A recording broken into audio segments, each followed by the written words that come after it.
Hello friends. आज हम लोग बात करेंगे शांति गियर के बारे में। शांति गियर मुरुगप्पा ग्रुप की फ्लैगशिप कंपनी है। ये इंडिया की one of the largest gear making company है। इंडस्ट्रियल गियर सेक्टर में ये 4 डिकेड से काम कर रही है और इसके जो टॉप रेप्यूटेड क्लाइंट्स हैं वो जनरल इंजीनियरिंग में एल&टी, स्टील में JSW और टाटा स्टील, सीमेंट में रामको, पावर सेक्टर में भेल, डिफेंस में HAL और इंडियन रेलवे जैसी क्लाइंट्स हैं। लेकिन इसके जो टॉप 10 क्लाइंट्स हैं इससे सिर्फ और सिर्फ 1/3 रेवेन्यू जनरेट होता है। इससे ये पता चलता है कि इसके जो कस्टमर कंसंट्रेशन रिस्क है वो काफ़ी कम है। इसके products generally standard gear, custom gear और फाउंड्री है। वही सर्विसेज में इसके स्पेयर सप्लाई, मेंटेनेंस कॉन्ट्रैक्ट और offline and online condition monitoring है। कस्टम गियर बनाने में काफ़ी स्किल चाहिए, इसलिए कस्टम गियर में इनका प्रॉफिट मार्जिन सबसे ज़्यादा है।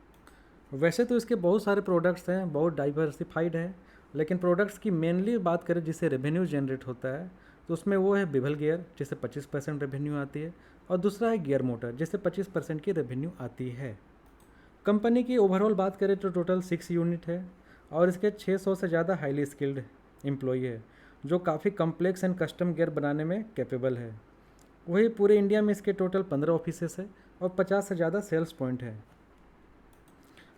चूँकि कंपनी अभी स्मॉल कैप कंपनी है तो ये धीरे धीरे ग्रो कर रही है। तो कंपनी की एक नज़र हम ऑर्डर बुक में डालें तो ये जून 2024 में 340 करोड़ के आसपास थी। इससे लगता है कि कंपनी की जो आने वाले टाइम पे जो रेवेन्यू जनरेट होगी वो ठीक ठाक रहेगी और आगे ग्रो ही करेगी। कंपनी का जो मेन रॉ मटेरियल है वो स्टील एंड स्टील कंपोनेंट है, लेकिन प्राइस फ्लक्चुएशन होने से भी इसके इन्फ्लेशन में ज़्यादा दिक्कत नहीं होती क्योंकि ये अपने इन्फ्लेशन को कस्टमर को पास करने की कैपेबिलिटी रखते हैं, जिससे ये पता चलता है कि कंपनी के बिज़नेस में काफ़ी दम है और इसके प्रोडक्ट्स की क्वालिटी काफ़ी हाई है। तो ये था बिजनेस एनालिसिस। अब हम इसके फिनेंशियल एनालिसिस में जाते हैं। तो इसके लिए हम सबसे पहले स्किनर.इन खोलते हैं और इसमें हम उसके सबसे पहले फिनेंशियल मैट्रिक्स एंड रेशियो में जाते हैं। तो यहाँ पे हम देखते हैं कि इसकी जो मार्केट कैप है ये 4,500 करोड़ की है। तो ये स्मॉल कैप कंपनी है, बहुत बड़ी कंपनी नहीं है। तो और इसकी जो स्टॉक पी है वो 50 है, इंडस्ट्रियल पी 44 है। तो जो इंडस्ट्रियल पी 44 से थोड़ी सी ज़्यादा है। तो चूँकि ये ग्रोइंग कंपनी है तो इसके लिए जो 50 का पी है वो जस्टिफाइड है। अब इसकी हम डेप्थ की बात करें तो डेप्थ लगभग 0 है। डेप्थ 0 है तो उसको डेप्थ बाई इक्विटी भी 0 होगी, जो काफ़ी बड़ी बात होती है कोई भी मैन्युफैक्चरिंग कंपनी के लिए। अब हम इसके दूसरे जो सबसे इम्पोर्टेंट है उसमें जाते हैं, वो है क्वार्टरली रिजल्ट्स। क्वार्टरली रिजल्ट्स में हम सीधे सीधे इसके सितंबर क्वार्टर में आते हैं। हम इसमें देख रहे हैं कि जो इसकी जो सेल्स है 155 करोड़, ये इसके पहले जितने सारे भी सेल्स है उससे काफ़ी ज़्यादा है। और इसकी जो ऑपरेटिंग प्रॉफिट मार्जिन की बात करें तो जो 22% है वो भी हाईएस्ट एवर है। 22% से ज़्यादा कभी भी नहीं आई है। तो इसका मतलब है कि किसी प्रोडक्ट की क्वालिटी काफ़ी अच्छी है और इसकी क्वालिटी काफ़ी मेंटेन्ड है, ये जो भी इसके कंपटीटर है उसके पॉइंट ऑफ व्यू से। अब इसके अब जो नेट प्रॉफिट की बात करें वो है 26 करोड़, वो भी हाईएस्ट एवर है। एक बार मार्च 2024 में 26 करोड़ आई थी, उसके बाद इसमें कभी भी इतना नहीं आया। तो इसके हाईएस्ट एवर सेल्स है और हाईएस्ट एवर प्रॉफिट है।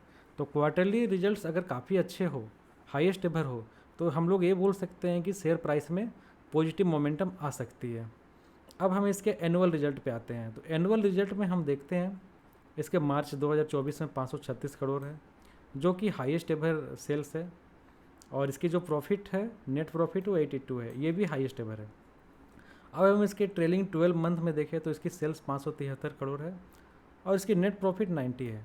तो यहाँ पे लगातार इसका सेल्स का बढ़ना और प्रॉफिट का बढ़ना ये बताता है कि कंपनी काफ़ी अच्छे से ग्रो कर रही है और इसके जो प्रोडक्ट्स हैं वो उनके जो कस्टमर उनको पसंद आ रहे हैं। तब जब रिजल्ट इतना अच्छा हो तो अब उसके बाद हम उसके बैलेंस शीट में एक नज़र डालते हैं, क्योंकि यही इसके इंटरनल स्ट्रेंथ को बताती है कंपनी की। तो इक्विटी कैपिटल 8 करोड़ के आसपास में है, तो ये काफ़ी अच्छा है। कंपनी ने कभी बोनस भी नहीं दिया, कभी शेयर को डाइल्यूट भी नहीं किया और कभी QIP के थ्रू कभी भी पैसा निकालने की कोशिश नहीं की।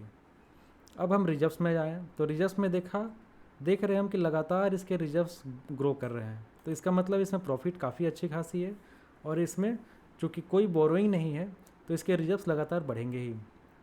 अब हम इसके दूसरे पार्ट में आते हैं, एसेट साइड में। तो एसेट साइड में हम देख रहे हैं कि मार्च 2013 में 116 करोड़ था, उसके बाद इसके एसेट्स लगातार गिरते गए और 2018 के बाद फिर इसके एसेट्स बढ़ने लगे। तो शुरुआती में जो इसका फिक्स एसेट ग्रो ज़्यादा है, इसका मतलब है कि इनके पास काफ़ी ओल्ड टेक्नोलॉजी वाले मशीन्स थी। अब वो चीज़ धीरे धीरे शिफ्ट होकर नए मशीन्स में आ रही है, जैसे लेटेस्ट सीएनसी है, कैड कैम है। तो इसके वजह से इसके जो अभी के जो प्रजेंट है फिक्स एसेट वो ग्रो कर रहा है, लेकिन पहले चूँकि काफ़ी कैपिटल इंटेंसिव था तो इसलिए वो पहले ज़्यादा दिख रहा है। तो फिक्स एसेट इस तरह से कम होना कोई कंसर्न की बात नहीं है। अब CWIP में आते हैं, तो CWIP में यहाँ पे 11 करोड़ का है। तो capital work in progress 11 crore का है, तो ठीक ठाक है, बहुत ज़्यादा भी नहीं है। चूँकि कंपनी के पास अभी लैंड भी है जिसमें वो एक्सपांड कर सकती है, लेकिन अभी वो नया प्लांट बैठा नहीं रही है। लेकिन जो मुझे लगता है 11 करोड़ होगा, उसमें से ये अभी जो लेटेस्ट R&D में जो अपना न्यू प्रोडक्ट्स बनाने के लिए तैयारी कर रहे हैं उसमें ये इन्वेस्ट कर रहे होंगे। तो एसेट साइड बहुत अच्छा नहीं है, लेकिन ओके है। तो ओवरऑल बैलेंस शीट इसका सुपर्ब है, क्योंकि इस मैन्युफैक्चरिंग जैसा कंपनी में बोरोइंग जीरो होना ये बहुत बड़ी बात होती है। अब इसकी एक नज़र हम कैश फ्लो पे आते हैं। तो कैश फ्लो में हम देखते हैं कि कैश फ्रॉम ऑपरेटिंग एक्टिविटी हो 36 है। यहाँ पे प्लस है, यही काफ़ी है, क्योंकि प्लस होने का मतलब है जो इसके डे टू डे बिजनेस है वो उसमें कोई भी दिक्कत नहीं है। अब लास्ट बट नॉट लिस्ट हम लोग इसके इन्वेस्टिंग शेयर होल्डिंग पैटर्न पे आते हैं। तो शेयर होल्डिंग पैटर्न पे हम देखते हैं कि प्रोमोटर्स के पास सबसे ज़्यादा है 70%। उसके बाद पब्लिक के पास में है, तो पब्लिक के पास 25% है। और हम इसमें देखते हैं कि HNI कितनी है। तो HNI लगभग यहाँ पे 4% के आसपास में। तो कंपनी के तो यहाँ पे वीक हैंड जो होगी वो करीब 22% है, और स्ट्रॉन्ग हैंड है वो 78% है। और जो लगातार कांस्टेंट है इसमें मतलब ना वीक हैंड चेंज हुए हैं, नहीं स्ट्रॉन्ग हैंड। तो यहाँ पे शेयर होल्डिंग पैटर्न न्यूट्रल है। तो फिनेंशियल एनालिसिस में हमने देखा कि लगातार इसके क्वार्टरली रिजल्ट्स अच्छे हो रहे हैं और इसके एनुअल रिजल्ट्स भी अच्छे हो रहे हैं, इनकी काफ़ी अच्छी ऑर्डर बुक है। तो जब सारी चीज़ें अच्छी है इसका मतलब इसमें बाइंग अपॉर्चुनिटी आ सकती है। लेकिन बाइंग अपॉर्चुनिटी आने के लिए हम इसके चार्ट पैटर्न एनालिसिस को देखेंगे। तो अब हम इसके चार्ट पैटर्न एनालिसिस के लिए हम लोग इसमें tradingview.com में आते हैं। तो tradingview.com में मैंने इसे पहले ही बनाया था, मैं इसे रिमूव कर देता हूँ। मैं इसे फिर से बनाता हूँ, क्योंकि मैंने पहले भी वीडियो शूट किया था तो उसमें ऑडियो नहीं आई थी, तो उसी समय का चार्ट पैटर्न इसमें है। तो यहाँ पे complex curve with handle chart बना था, तो मैं इसे एक बार ड्रॉ करता हूँ। जब भी हम लोग लाइन एक्सटेंड करेंगे तो हमेशा ध्यान रखेंगे कि जो भी ग्रीन कैंडल होगी उसका जो क्लोजिंग प्राइस होगा उस दिन का, उसी से हम लोग लाइन ड्रॉ करेंगे। हम लोग कभी भी रेड कैंडल में लाइन ड्रॉ नहीं करते हैं। तो हम लोग यहाँ पे देख रहे हैं कि यहाँ पे कॉम्प्लेक्स कर्व विथ हैंडल बन रहा है। तो हम लोग यहाँ पे ब्रश लेते हैं और इसमें हम 2 पॉइंट को मिलाने की कोशिश करते हैं।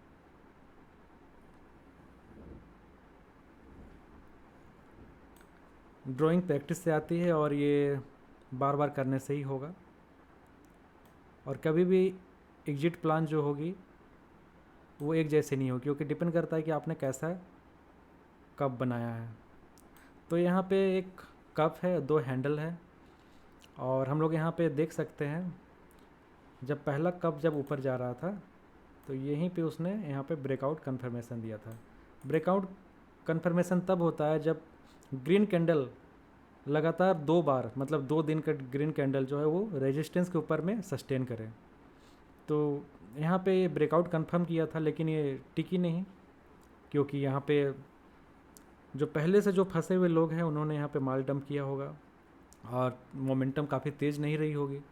या तीसरा ये भी हो सकता है कि वीक प्लेयर्स को यहाँ से निकाला जाए। तो वीक प्लेयर्स को निकालने के लिए यहाँ पे एक छोटा सा करेक्शन आता है, कई बार एक बार भी आता है, कई बार 2 या 3 4 जितना मर्जी हो सके उतना आएगा। लेकिन जितना लंबा हैंडल बनेगा, जितना बार हैंडल बनेगा, उसके बाद उसकी प्रोबेबिलिटी ब्रेकआउट की काफ़ी ज़्यादा बढ़ जाती है। तो जितना बड़ा कॉम्प्लेक्स हैंडल होगा उतनी अच्छी ब्रेकआउट आएगी। तो हम लोग यहाँ पे एंट्री और एग्जिट प्लान ढूंढते हैं। तो यहाँ एंट्री प्लान जो है वो करंट मार्केट प्राइस है, और एग्जिट प्लान के लिए हम लोग यहाँ पे इसका टारगेट ड्रॉ करते हैं। तो हम लोग यहाँ पे टारगेट इसको ड्रॉ करते हैं।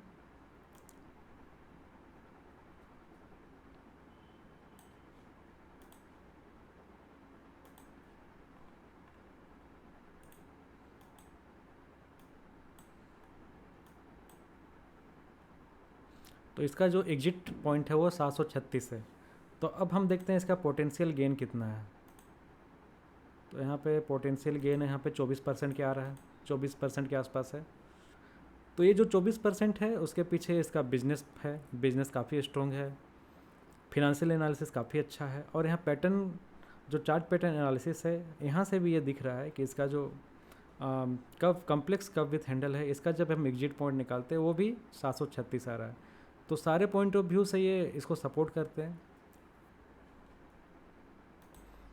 लेकिन कभी कभी सारी चीज़ें अच्छी होने के बावजूद भी मार्केट ऊपर नहीं जाती है, क्योंकि मार्केट का सेंटीमेंट में डिपेंड करता है कि शेयर चलेगी या नहीं। अभी सेंटीमेंट बहुत ख़राब है, क्योंकि यहाँ पे रिजल्ट्स अच्छे नहीं आ रहे हैं, एफआईआई लगातार बेच रहे हैं, यहाँ मार्केट के हाई वैल्यूएशन का ऊपर कंसर्न हो रहा है। तो उसके बावजूद उसके बाद भी कई सारे जो रिजल्ट्स हैं, कई सारे क्वार्टर रिजल्ट्स जो बहुत अच्छे आए थे वो भी पिट गए। अब ये बोलेंगे कि सर सारा चीज़ अच्छा है फिर भी क्यों पिट रहा है, क्योंकि हमारा इसमें कोई कंट्रोल नहीं होता है, इसमें सिर्फ और सिर्फ सप्लाई एंड डिमांड का गेम है। अगर सप्लाई ज़्यादा होगी तो रिजल्ट कितनी भी अच्छी हो वो तो पिटेगी ही। लेकिन इतना आज बुरा तरह से मार्केट पिटा, लेकिन उसके बाद भी इस शेयर में ज़्यादा नीचे नहीं आया। तो इसका मतलब ये है कि जब चीज़ें सुधरेगी तो सबसे पहले इसी तरह के जो स्टॉक्स हैं वो रैली करेंगे, क्योंकि स्टॉक मार्केट का एक नियम है, जो शेयर बुरे टाइम पे कम पिटते हैं वही बुल टाइम पे मार्केट लीडर होते हैं। यहाँ पे मेरा एक छोटा सा डिस्क्लेमर रहेगा, क्योंकि इसमें मैंने बताया टारगेट प्राइस, तो ये मेरा कोई रिकमेंडेशन नहीं है, ये सिर्फ और सिर्फ एजुकेशनल पर्पस वीडियो है। और यहाँ पे मैं बस आप लोगों को सिखाना चाह रहा हूँ कि कैसे हम लोग स्टॉक्स को एनालिसिस करते हैं। यहाँ बाई या सेल का कोई रिकमेंडेशन नहीं है। अगर आप बाई करते हो तो प्रॉफिट हो या लॉस हो वो आपका होगा, और इसमें मेरी कोई भी रिस्पॉन्सिबिलिटी नहीं रहेगी। Thank you.